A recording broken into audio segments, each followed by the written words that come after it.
मंजिलें लाख कठिनाई गुजर जाऊंगा, हौसला हार के बैठूंगा तो मर जाऊंगा। और चल रहे थे मेरे साथ, अब कहाँ हैं वो लोग जो ये कहते थे कि रास्ते में बिखर जाऊंगा। नमस्कार, मेरा नाम है मनीष गिरधानी और आप देख रहे हैं कहानी वाला। क्योंकि कुछ कहानियाँ दूर आसमानों में नहीं, हमारे आसपास होती हैं। कहानी वाला के इस एपिसोड में हम आपके लिए लेकर आए हैं थानला के सुनील पंडा और उनकी पत्नी, वर्तमान थानला नगर परिषद के अध्यक्ष लक्ष्मी सुनील पंडा की कहानी। इस कहानी में आप देखेंगे कि कैसे एक बहुत छोटे से परिवार का व्यक्ति जब उसे महत्व मिलता है, जब उसकी ईमानदारी को महत्व मिलता है, तो कैसे बड़े काम करता है। सुनील पंडा की धर्मपत्नी लक्ष्मी सुनील पंडा इस समय नगर परिषद थानला की अध्यक्ष है। लेकिन नगर परिषद थानला की अध्यक्ष बनने के पहले ये परिवार किन विपत्तियों से गुजरा और कैसे आज अपने जीवन को आगे बढ़ा रहा है, जरूर देखिए। झकझोर देने वाली ये कहानी वाला के इस एपिसोड में। और हाँ, हमारे इस चैनल को सब्सक्राइब करना बिल्कुल मत भूलिए। नमस्कार। तो जब शादी की बात चली तो सामान्य बात है, रिश्तेदार आसपास के जो जानते हैं, मुझे जानते थे, वो कहते थे कि क्या है लड़के के पास, 2-3 बकरियां हैं, इसके अलावा है क्या घर में, तो क्या करेंगे लड़की वहाँ पर ब्याह कर। ऐसी भी कुछ बातें चली थी। अच्छा। लेकिन वो फिर हो गई शादी। तो बच्चे आपने जैसे बताया कि 3 हैं आपके, तो बच्चे पढ़ रहे हैं? हाँ, 3 ही बच्चे पढ़ते हैं।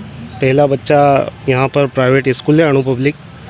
वहाँ भी हमारे जो शुभचिंतक है भाई साहब जितेंद्र जी, उन्होंने उनसे बात करी कि ऐसी स्थिति है, प्राइवेट स्कूल में पढ़ाना तो फीस वगैरह कुछ रहती है, वो देने में असमर्थ था। तो उन्होंने वहाँ पर बातचीत करके दाखिला दिलाया। वहीं एक बालक पढ़ता है, 2 बालक भी प्राइवेट में थे। पर एक स्थिति ऐसी आई, वो अभी की बात है, 2 साल पहले की, कि फीस तो नहीं लेते थे, लेकिन वो पुस्तकों के लिए भी मेरे पास राशि नहीं थी। जी। तो उस कारण वहाँ से निकल के मैंने उनको सरकारी विद्यालय में पढ़ाया। तो इस तरह के स्ट्रगल में कभी ऐसा नहीं लगा कि किस तरह का जीवन है, मतलब कैसे पढ़ें, कैसे रहें, कैसे जीवन चलाएं? कभी बहुत परेशान हुए आप? जी भाई साहब, बहुत तनाव तो रहता ही था कि आगे जीवन कैसे निकलेगा। 3 बच्चे हैं, घर में माता पिता है। तो फिर वो जो दुकान खुली, उसके बाद में दुकान भी, ये संबंध उनसे जितेंद्र जी से संघ के कारण ही बने। अच्छा, संघ से भी जुड़े रहे आप? संघ से जुड़ने के बाद ही संबंध बने, लोगों से मिलना जुलना हुआ, उन्होंने मुझे जानना चाहा, जाने इसके बाद बहुत सारे संबंधों के हिसाब से भी। तो ये राष्ट्रीय स्वयंसेवक संघ से कब जुड़े आप और क्यों जुड़े? मैं 2002 में हिंदू संगम जो यहाँ पर झाबुआ में हुआ था, विशाल, वहाँ पर जाना ऐसा हुआ कि हम सहज मोहल्ले के लड़कों के साथ चाय पीने आए थे।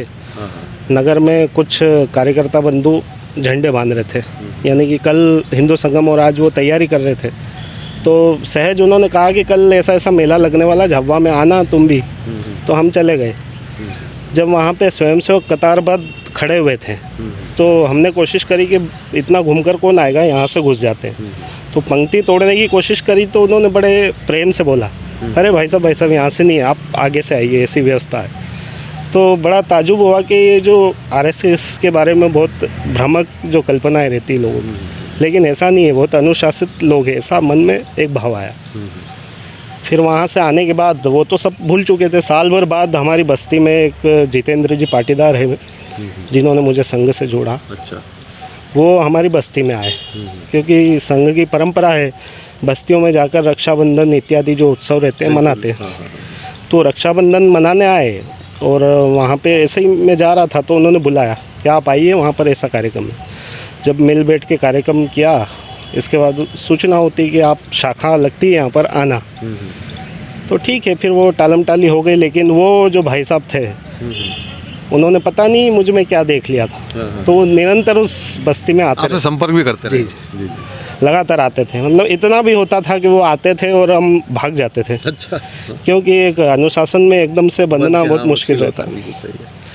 तो आते थे, हम भाग भी जाते थे, पर वो अपना कर्म करते रहते थे, आते रहते थे। एक दिन आए, माताजी दाल बिन रही थी, तो उन्होंने कहा कि मैं आज भोजन करूँगा आपके यहाँ। तो मुझे बड़ा आश्चर्य हुआ कि दिखने में इतने संपन्न परिवार के दिख रहे हैं और वो हमारे यहाँ भोजन करेंगे, बड़ी बात हो। तो संघ का एक ये बड़ा प्रभाव हुआ मुझ पे कि छुआछूत नाम की कोई चीज़ नहीं।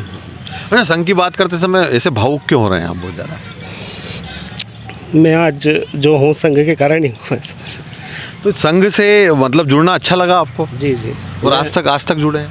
मेरा जीवन राष्ट्रीय स्वयंसेवक संघ से जुड़ने के बाद ही बदला है। बदला है, परिवर्तित हाँ, हुआ। जी जी तो आप मानते हैं कि राष्ट्रीय स्वयंसेवक संघ जैसे जो संगठन है वो जीवन बदलते हैं लोगों का? जी जी, बिल्कुल मानता हूँ। मेरा जीवन राष्ट्रीय स्वयंसेवक संघ के बाद ही जुड़ने के बाद ही बदला है। आज मैं जहाँ पर हूँ वो राष्ट्रीय स्वयंसेवक संघ का स्वयंसेवक होने के नाते ही जो पहचान है मेरी समाज में, वही पहचान है। ये मैं जब 2014-15 के पहले दायित्व में था, यहाँ का ग्रामीणों में प्रवास करना पड़ता था, तो वाहन मेरे पास था नहीं। तो समय ये वाहन जो था प्रचारकों को चलाया हुआ है, इसमें काम वगैरह था, तो ये कार्यालय पर पड़ा था। वैसे संघ में ये देने की वो पद्धति नहीं रहती है, लेकिन मुझे इसका छोटा मोटा काम करा के आप प्रवास करते रहना है, इस नाते ये दी थी गाड़ी। तो इससे मैं ग्रामीणों में जाया करता था उस समय।